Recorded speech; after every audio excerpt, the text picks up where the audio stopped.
ఓసారి చాలా ఎమోషన్ గురవుతాం చరిత్రలో. I have done, but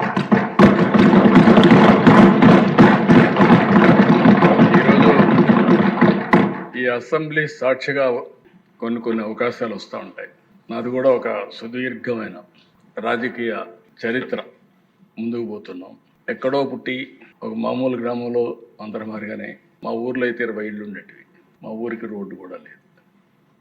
అప్పట్లో నేనేం చేసేవాడిని అంటే, రెవల్యూషనరీగా రోడ్డు వేస్తే బస్సు వస్తుందంటే ఆ రోడ్డు వేయించడానికి ఇంటికి ఒక ఎడ్ల బండి కట్టి మట్టి తోలేవాళ్ళం. తోలి మళ్ళా వాళ్ళని బస్సు వేయించుకునేవాళ్ళం. అది ఒకటే బస్సు వచ్చేది. అది ఎప్పుడో తెల్లవారితో వచ్చి మళ్ళీ సాయంత్రం వచ్చేది.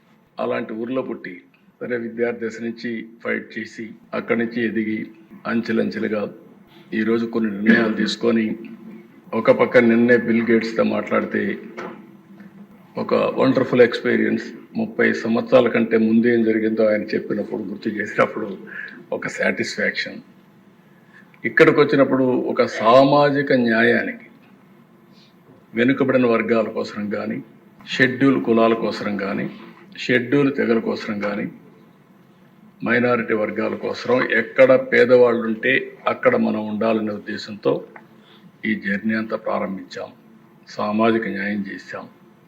ఈ నెలలోనే ఇవన్నీ కూడా దేశాన్ని నేను చెప్పినట్టన్నీ కూడా మీరు చూస్తే, ఏ వ్యక్తికి కూడా మాకు అన్యాయం జరిగింది, జరుగుతూ ఉంది అని చెప్పడానికి వీలు లేకుండా చేయాలనేదే మా తపన.